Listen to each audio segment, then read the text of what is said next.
احنا ممكن نروح امريكا سياحة، لكن احنا نروح هناك ونخلي عيال يدرسون في المدارس مستحيل. الوضع يا جماعة صار مريب. يوم جينا الى المدرسة لقينا الاعلام موزعة في كل مكان، الاعلام ذيك اللي تعرفونها، وقالوا لنا انه المرحلة الاولية اللي من بينهم لدي عبد المجيد حيكون في مدرس الساعة الأولى من الصباح، المدرس لا هو ذكر ولا أنثى، عشان يعلمهم يتقبلون هذا الموضوع. ويعني غسيل انه تتقبل 8 اصناف من البشر، احنا عندنا ذكر وانثى وعندهم 8. هالفئة من الابتدائي للثانوي صاروا يغصبون الطلاب منهج رسمي غصبا عن اولياء الامور. 1 2 3 أكشن. السلام عليكم ورحمة الله وبركاته. الكلام اللي هنتكلم فيه النهاردة يعتبر معركة توعوية في المقام الأول. احنا يعتبر بنتحارب من كل حاجة حوالينا دلوقتي عايز أقولك إن كل بيت مهدد إن هو يخسر حد منه، سواء كان ابنه أو بنته، والله أعلم بالأجيال القادمة إيه اللي هيتم معاهم. علشان كده أنت دورك كواحد مشاهد للفيديو ده، أو واحد يعني وصل لك الفيديو بأي طريقة من الطرق، إن أنت يكون ليك مقام مؤثر جدا جدا في اللي حواليك، لأن المعركة دي زي ما قلنا توعوية. وعايز اقول لك ان الفيديو ده مخصص للناس اللي فوق 16 سنة، ويا ريت تعمل لايك، لان ممكن في اي لحظة الناس دي ما ترضاش عننا وتعمل بلاغات، فعايزين نبين لهم ان احنا اكتر منهم بان انت تعمل لايك ونوصل الفيديو لاكبر عدد من الناس. انا اسامة الشامي، فكمل معايا الحلقة علشان هنتكلم في حاجات مهمة جدا جدا جدا.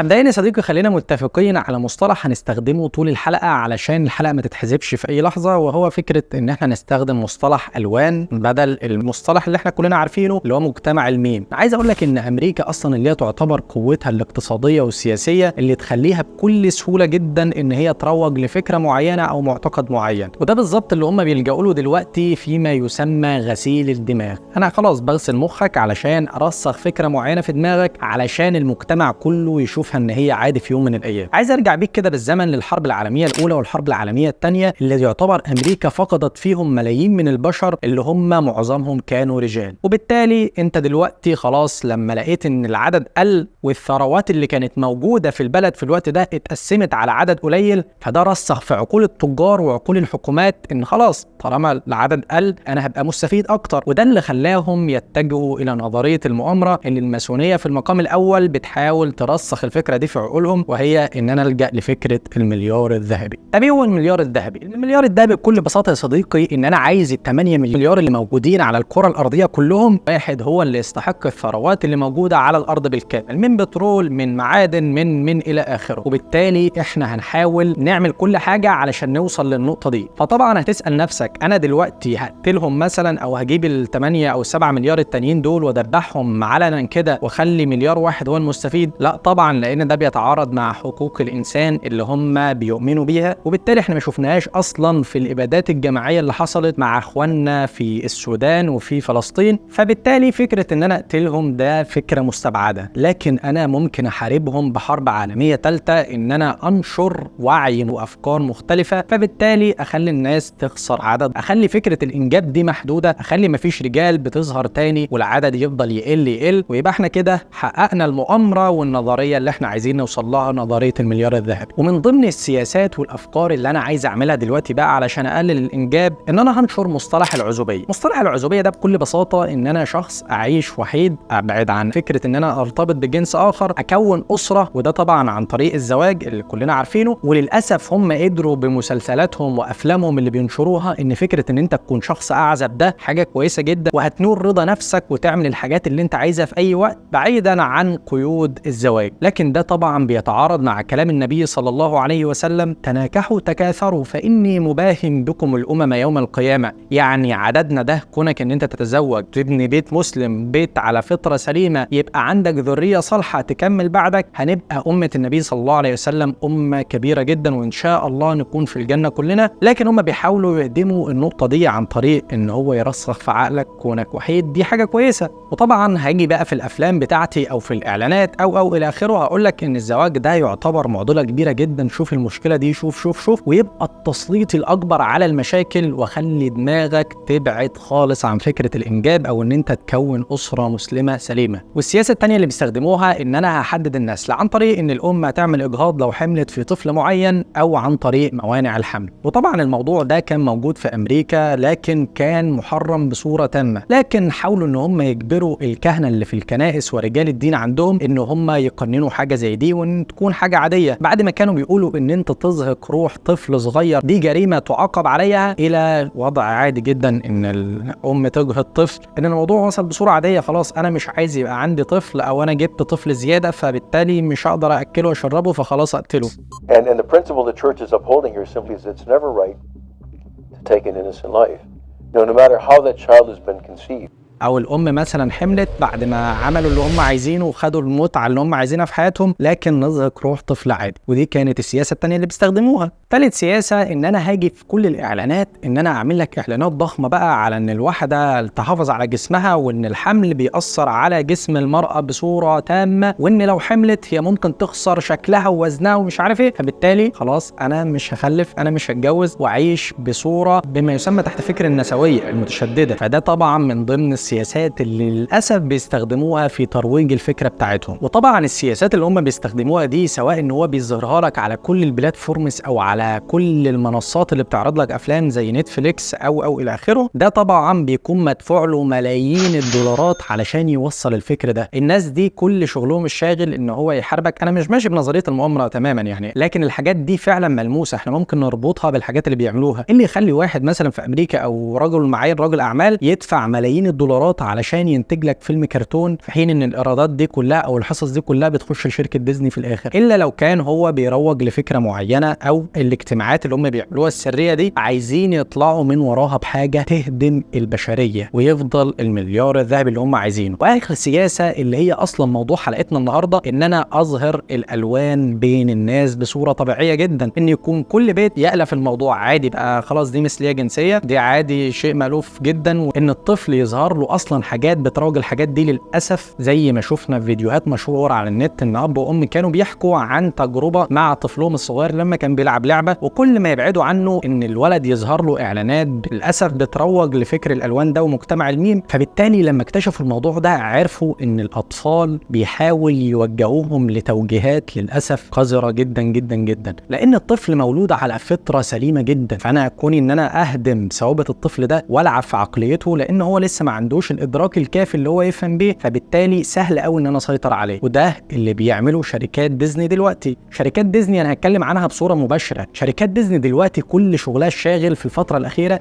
ان هي توجه الافلام الكرتون بتاعتها بصوره مباشره كده، ان هي تهدم الفطره بتاعتك كمسلم، ان هي تهدم فطرتك كانسان. اصلا الحياه كلها ربنا خلقهم ذكر وانثى، فليه بقى ظهر المسميات التانية الغريبه الكتير قوي جدا دي؟ فدلوقتي لو تلاحظ ان الفتره الاخيره اصلا كل افلام ديزني يعني يقول لك ايه، تم حجب فيلم كذا مثلا في دول كذا وكذا وكذا لانها بتحث على كذا، في كوريا الشماليه، في الصين، في دول الخليج الى اخره. فطبعا دي حاجه تخليك تتساءل، هم ليه اصلا بينتجوا افلام بملايين الدولارات الا لو كان هيعود عليهم بثمره كبيره جدا؟ الناس دي ما بيفرقش معاهم فلوس، لان هم يعتبر متحكمين في اقتصاد العالم، متحكمين في معظم البنوك اللي بتدير العالم كله. فبالتالي اعتقد نقطه الفلوس دي مش هي الهدف الاول، قد ما ان انا لو دمرت اصلا جيل كامل او دمرت بشريه هبقى انا المتحكم، والفلوس هي اللي هتجيلي بزياده بعد كده. طبعا انا دلوقتي بكلمك عن قضيه كانت الاول جريمه عظيمه جدا يعاقب اللي بيعملها، الاغراق ان هم يغرقوه في الماء، كان يعاقب بالاعدام، لحد ما في 1969 ظهر الفعل اللي بيقول للاسف ان الناس دي كانت بتعمل الحاجات دي في الاستخبص كده. وازاي كان تم الموضوع؟ عن طريق ان في شويه ضباط او شويه ناس من الحكومه اتخفوا كده ودخلوا بصوره سريه في حانه اسمها ستون وول في امريكا، وكانوا موجودين بين الناس دي لحد ما لقوا الحانه دي بيحصل فيها افعال للاسف عكس الفطره تماما، ان للاسف انتشر فيها التيت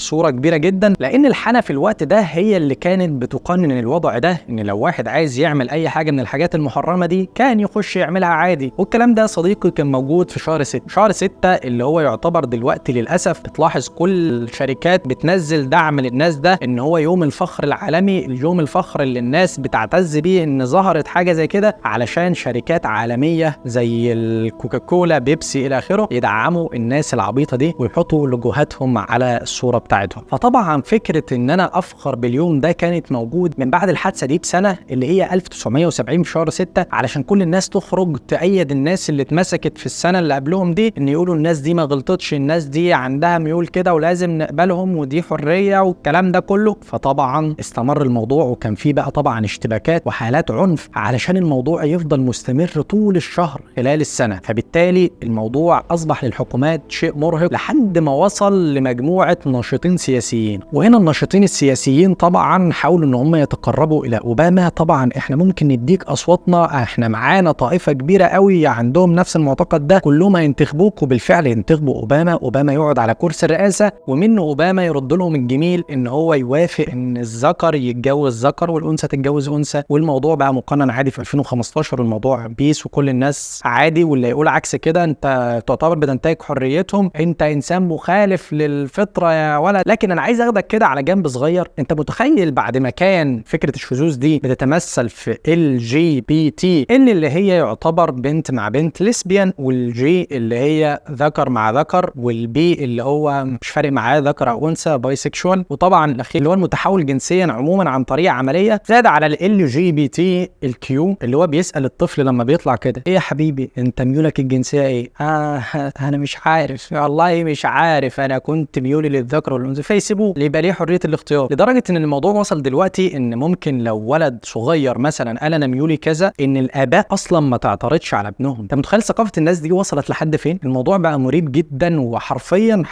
انت بتتحارب فكريا. الناس اللي بتشوف الفيديو دلوقتي، يعني انت لو ما ربيتش ابنك على ان الفطره السليمه اللي هي كذا وتحصنه بقى طبعا بالدين وبالعلم وكل ده، فعلى الدنيا السلام. الاجيال القادمه بصراحه مع كثره البلاتفورمز اللي هي بتخلي الشعب والعالم كله في اغواء ده، للاسف وراها حاجات كبيره جدا. فطبعا بغض النظر عن انه غلط تماما، بس كانوا دول بس اللي موجودين. دلوقتي انت ممكن تقرا دورو مي فاصولا دي اللي هو 700 حرف، اللي بيحب الحيوانات، اللي بيحب ان هو يبقى شجره ويبقى مع شجره، اللي هو بيحب يبقى قطه مع قطه، اللي بيحب يبقى كذا، البيدوفيليا اللي هو مع الاطفال، النيكروفيليا اللي هو مع الميتين. للاسف انت متخيل قمه القزازه، قمه القرف اللي موجوده. الموضوع مريب جدا بصراحه، لكن للاسف هو ده اللي موجود. انت متخيل من فكره بتحارب ان هي بقى اللي يعملها كان بيمارس ضده الاعدام وان هو يموت بالغرق او الى اخره، لشخص عادي اللي هو ايه ده. انت لو سالت واحد انت ميولك ايه الجنسيه، لو قلت له طبيعي جدا، يقول لك طبيعي؟ ايه طبيعي دي يا ولد؟ طبيعي انت بتهين الناس المثليين الجنسيين، دول من نفس جنسك يا ولد. انت معنى ان انت بتقول طبيعي كده ان انت عنصري ضدهم، وبالفعل ده اللي بيحصل. انت ممكن يمارس ضدك ان تبقى عقوبه كده معينه علشان انت قلت بس ان انا شخص طبيعي، انت كده بتهينه. في احصائيه كده بتبين لك قد ايه المجتمع ده اتحول تحول تام. في 2001 كانت نسبه الناس اللي بتقر وبتدعم فكره ال 22% بس، لحد ما دلوقتي للاسف النسبه وصلت فوق ال 85 او 90%. يعني متخيل فوق الاربع اضعاف. الموضوع مريب جدا بصراحه. يعني انت امريكا لوحدها فيها 9% واكتر من سكانها شذوذ للاسف، غير اللي طبعا خافيين هويتهم او خافيين الكلام ده كله. بس انا عايز ارجع كده واقول لك ان اصلا اول ظاهره زنا حصلت كانت مع ابليس اللعين، فهو طبعا هو المروج للفكره دي بكل حذافيرها. انت متخيل كان انت لو تسمع عن قصة سيدنا لوط، ملخص القصة سريعا كده ان كانت القرية دي فيها خير كتير جدا لحد ما اصيبت للاسف بفقر، عن طريق ان كان اي حد بيعدي عليهم يعطلوا بقى من الفاكهة ومن الثمار بتاعت الحدائق بتاعتهم. فكان ابليس روج لهم فكرة ان ايه، ان سبب الفقر اللي انتوا فيه ده ان انتوا ناس كريمة جدا، فلازم تعملوا ايه، ان انتوا اي حد يجي تمنعوه خالص ان هو ياخد منكم. وانا عندي فكرة حلوة ليكم، لو حد جه طلب حاجة اعملوا معاه الفاحشة وخلاص، هو كده هيخاف يقرب لكم تاني. وبالفعل تمثل في صورة واحد جميل جدا علشان يعدي عليهم يطلب منهم اي طعام او اي شراب، فيفعلوا معاه الفاحشة دي. ودي تكون اول جريمة الوان في التاريخ. فلو عايز تسمع بقى القصه كامله وقصه سيدنا لوط اللي لازم انت اصلا كمسلم تعرف قصص الانبياء، هي موجوده هتلاقيها عندك في الاي هنا او هنا، او هسيبها لك في صندوق الوصف علشان باذن الله ترجع لها وتشوف تفاصيلها بالكامل. احنا اتكلمنا عنها بصوره جميله جدا اللي هم المؤتفكه. فيعني يا ريت بقى لو وصلت معايا للحظه دي، مش هقول لك بقى تعمل لايك بقى واشتراك وتعليق والكلام ده كله، ولو عامل اشتراك تلغيه وتعمل اشتراك تاني وتفعل الجرس عشان الفيديوهات تجيلك الكلام ده كله، لان انت ان شاء الله يعني اكيد انت عملت دلوقتي الحاجات اللي انا قلت عليها، لان انت خلاص كده اصبحت صديقي وصديق معاه في القناه. وبس كده، السلام عليكم ورحمه الله وبركاته.